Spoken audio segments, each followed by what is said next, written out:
Officer Ryan Holets was certain the couple he caught shooting up on the streets of Albuquerque would be going to jail. You have to realize at the gas station there's people with kids and stuff. The 6-year police veteran was wrong. The fact that she was pregnant put a stop to what I was thinking. Crystal Champs told the cop she was desperate to find someone to adopt her baby. But at 8 months pregnant, time was running out. I knew right then that I was going to offer. First, he had to find a way to win her trust, to make him seem as someone other than a cop who would take her to jail. The only thing I could think to do was to show her a photograph of my family, show her that we have children, that I understand what it's like to be a parent, to want the best for your child. Ryan tells our Narissa Knight what he said next. I know you're looking for someone to adopt your baby. I know my wife. I know that she'll say yes. And we are willing to adopt your baby if that's what you need.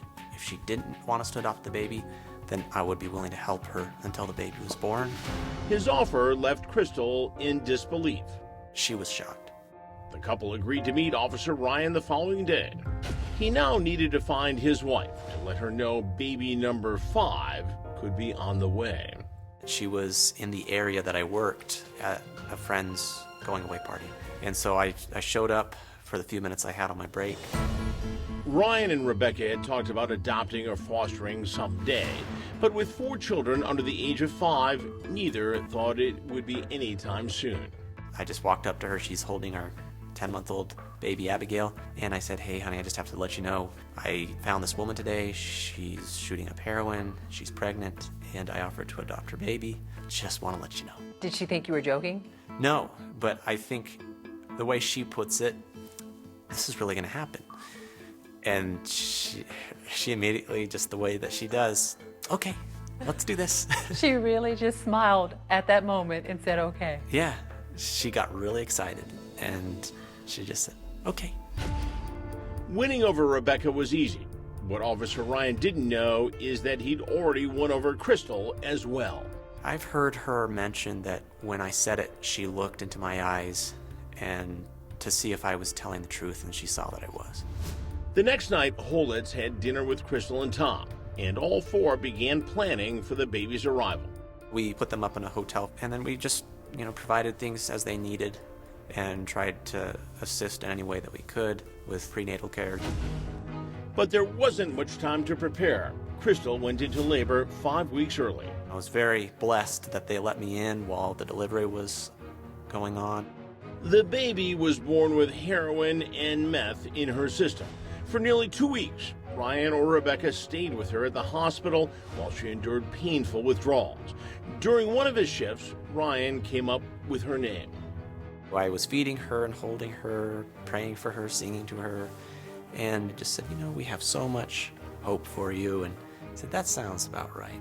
That's your name." And I told Rebecca, and she said, "Yeah, that's her name."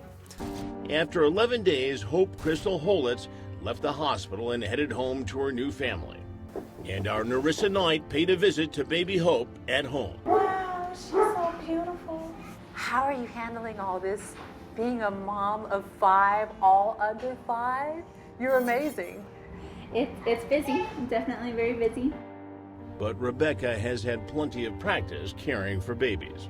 I've spent the last 5 years learning how to do small children, and so another baby really wasn't that difficult. It's mostly the challenge of learning the older ones and their new stages. Hope hasn't had any complications since leaving the hospital and fits right in with her 4 siblings.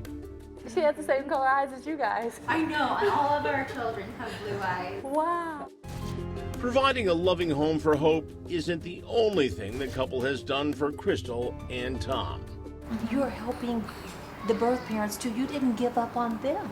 We believe that people are redeemable. Everyone is lost to a certain point, and everybody is redeemable.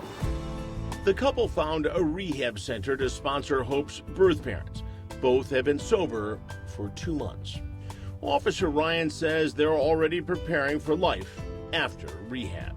They're working on helping them not only get established, but pick careers, pick a job that they might be interested in. I just want to continue to see them flourish, to become the best version of who they're capable of being. If you ask the Holets, they don't believe what they're doing is extraordinary. But there are plenty of people who disagree. I couldn't believe it. I mean, I couldn't believe it. When Sergeant Jim Edison heard what his officer was doing, he was moved to tears. I never met anybody so unselfish. Were you shocked by what he offered to do? I was. I mean, I thought my job was to teach him. I thought my job was to talk to him about going home safe and making Mom proud. And here was this young man teaching me. The proud sergeant knew he had to find a way to honor Officer Holets, so he wrote a letter nominating him for the department's first ever Outstanding Service to the Community Award. I knew he didn't want the recognition. I was very apprehensive. But when he read the letter to his department, there wasn't a dry eye in the room. Sergeant Edison shared some of what he wrote with our Narissa Knight. I never thought I'd see anything like this act. Really an act beyond words, beyond expression, and frankly in my mind, what a servant's heart actually looks like. His letter eventually reached the Oval Office. My sergeant called me and said, "Ryan, you got a call from the White House." And I said, "No, you're kidding." President Trump wanted to meet with Officer Ryan to discuss the opioid crisis in America. He also invited the Holets to the State of the Union address, where he told the nation about what they'd done. Ryan and Rebecca, you embody the goodness of our nation. Thank you. The couple received a rare bipartisan standing ovation. For a couple as modest as the Holets, the attention has been unbelievable and unnecessary. That's not what we did it for. We did it for Hope. She's enough of a blessing to do it all over again. We're just trying to use this time to tell the world a message that maybe will encourage other people to do what they can to help others.